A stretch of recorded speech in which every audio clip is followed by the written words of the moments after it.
नमस्कार साथियों, मैं प्रोफेसर एमपी सिंह आप सभी का अपने यूट्यूब चैनल में स्वागत करता हूं। साथियों, हर रोज़ की तरह आज भी मैं आपसे बात करने जा रहा हूं कि जेल से ही शासन प्रशासन चलता है। क्यों चलता है? आखिर इसके पीछे कारण क्या हैं? मैं जेलों में पढ़ाने जाता हूं और मैं कैदियों से भी, बंदियों से भी मिलता हूं और जेल चलाने वाले सुपरिटेंडेंट, एसपी जेल और जेलर और वहाँ के जो अधिकारी कर्मचारी होते हैं, उनसे भी मिलता हूँ। लेकिन आपने देखा होगा कि अधिकतर लोग अपराध करने से नहीं डरते हैं। वो 10,000 करोड़, 20,000 करोड़, 50,000 करोड़ का स्कैम कर लेते हैं, क्योंकि उन्हें पता है कि हम 10,000 करोड़ का स्कैम कर रहे हैं झूठ बोल करके या षड्यंत्र के तहत, तो उसमें से 1 करोड़ 2 करोड़ जेलर को दे देंगे। वो घाटे का सौदा नहीं है। वहां से हम ऐसो आराम की जिंदगी गुजारेंगे। बाहर विदेश में अपना व्यापार सेटल कर देते हैं, अपने परिवार को बाहर विदेश में भेज देते हैं और जब उनकी जेल हो जाती है तो 2 साल, 4 साल, 5 साल की सजा के बाद फिर वो बरी हो जाते हैं। 2 साल, 4 साल, 5 साल जो जेल में रहते हैं, जेल के बराबर में उनका कमरा होता है, जिसमें उनके सगे संबंधी रहते हैं।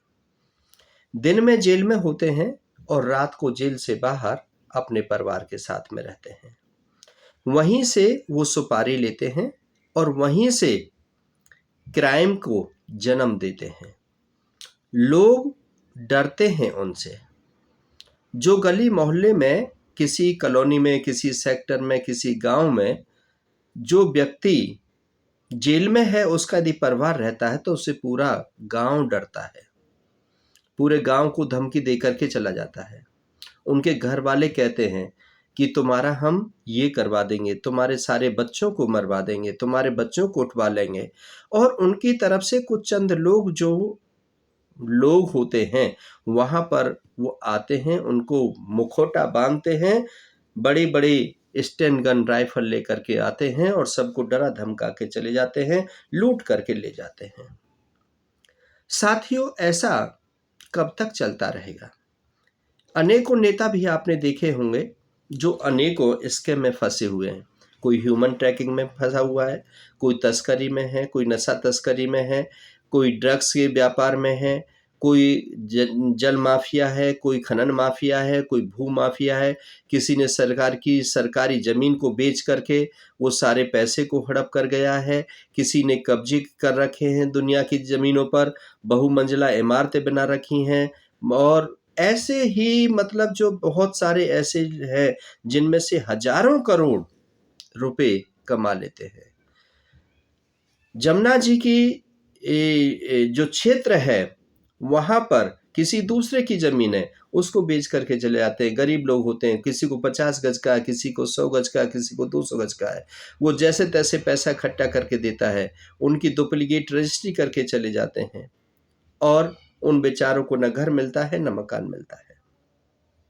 आप सोचिए, जिस गली में एक बाहुबली रहता है, उसने सड़क पर अपने मकान का छाता निकाल करके उस पर भी बीम डाल करके और पाइप लगा रखा है, उस पर कब्जा कर रखा है, सड़क पर कब्जा कर रखा है।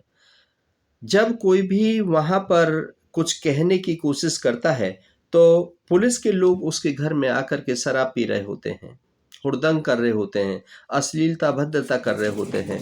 गली मोहल्ले के लोग परेशान होते हैं, लेकिन फिर भी कुछ नहीं कह पाते। इसका मतलब है कि जो सज्जन लोग हैं, जो इज्जत बचा करके रहते हैं, वो चुप रहते हैं, दब करके रहते हैं, झगड़ा मोल नहीं करते।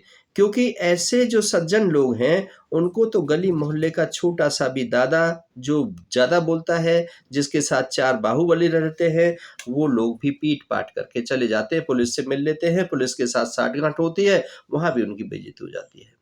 तो जब छोटे छोटे लोगों का कुछ नहीं बिगाड़ पाते हैं, तो क्या जो एमपी एमएलए सांसद और विधायक के जो गुंडे बदमाश हैं, उनका जो दल है, उन लोगों के खिलाफ कोई जाकर के वहाँ पर गवाही दे पाएगा? नहीं दे पाएगा। किसी की हिम्मत नहीं है। जब गली मोहल्ले के एक बदतमीज आदमी के सामने उसके खिलाफ लोग खड़े नहीं होते हैं, तो उन लोगों के खिलाफ कौन गवाही देगा? और जो गवाही देगा उसका मर्डर कर दिया जाएगा। जो गवाही देगा उसके परिवार को उठा लिया जाएगा, बहन बेटियों को उठा लिया जाएगा। फिर कौन करेगा? जब गवाही नहीं होगी तो उनको सजा भी नहीं होगी, बरी हो जाएंगे, और बरी हो जाएंगे तो फिर वही प्रताड़ना का शुरू हो जाएगा। तो इसमें जब तक गवाही के आधार पर ये कानून चलता रहेगा, तब तक इनको सजा नहीं मिलेगी, और सजा नहीं मिलेगी तो जेल से ही शासन और प्रशासन चलता रहेगा।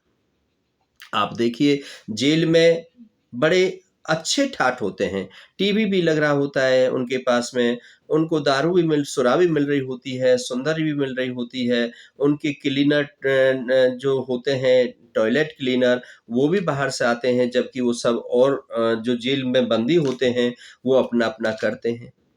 लेकिन उनका वहाँ रहने का जो ठाठ है, जो खाना चाहते हैं वो खाने को मिल जाता है, जो पहनना चाहते हैं वो पहनने को मिल जाता है, उनके पास मोबाइल होता है, मोबाइल से अपना किसी से बात कर सकते हैं, कोई उनके पास रोक-टोक नहीं है। जैसा वो जेल से बाहर कर रहे थे, ऐसा ही वो जेल के अंदर कर रहे होते हैं। जेल का मतलब क्या होता है? बंधन, कि कुछ चीज़ जो हमारे लग्ज़रियस लाइफ़ की चीज़ है उन पर रोक लगा दी जाती है, उसी को हम जेल कहते हैं। लेकिन वहाँ तो उनकी जो लग्ज़रियस लाइफ़ है वो और अच्छी गुज़र रही होती है, उस पर कोई रोक नहीं होती है। कहीं बंधन नहीं होता है कि ना उनके खाने पर बंधन है, ना पहनने पर बंधन है, ना बात करने पर बंधन है, ना उठने पर है, ना सोने पर है, ना जगने पर है। तो फिर उनके लिए जेल क्या है? जेल में रह करके भी वो इलेक्शन लड़ लेते हैं, जेल में रह करके भी जीत जाते हैं, जेल में रह करके भी अपने लोगों को जिता देते हैं। तो फिर जेल का मतलब क्या है? तो साथियों, जब तक जेल के अंदर कानून लागू नहीं होगा कि जो जेलर है, जो एसपी जेल है, यदि वो ऐसा कर रहा है, या जेल के अंदर जो अधिकारी हैं वो उसको सुविधा मुहैया करा रहे हैं, या जेल से बाहर निकल करके रात को बाहर निकल जाता है, लोगों को मारता है, पीटता है, लूटता है, खसूटता है, फिर दिन में जेल में आ जाता है। तो जब तक ऐसा चलता रहेगा तो भय और भ्रष्टाचार का खेल चलता रहेगा और उन्हीं का बोलबाला रहेगा। साथियों, इससे न्याय नहीं मिल सकता है, इससे डर बनेगा समाज में और इससे देश विसंगति की तरफ जाएगा। तो साथियों, जेल के अंदर जो नियम और कानून हैं, उनके तहत यदि इनको सजा मिलनी शुरू हो जाए तो कोई भी आदमी जेल जाने के लिए तैयार नहीं होगा और कोई भी आदमी ये स्कैम का खेल नहीं खेलेगा। कोई भी आदमी कबूतरबाजी भी नहीं करेगा, कोई भी आदमी तस्करी नहीं करेगा, मानव तस्करी, लड़कियों को बेच रहे हैं या अड्डे बना रखे हैं, वेश्यालय बना रखे हैं, तो बड़ी-बड़ी मतलब जो है बहन बेटियों को पड़ोस रहे हैं और तय खाने लगा रखे हैं। तो साथियों, ये सब बड़े सोचने का विषय है, बड़े दर्द का विषय है जो मैं आपसे शेयर कर रहा हूँ और इसकी बहुत ज़रूरत है कि हम इसके बारे में लोगों को जागरूक करें, ज़्यादा से ज़्यादा जागरूक हों। आपका बहुत-बहुत शुक्रिया, बहुत-बहुत आभार।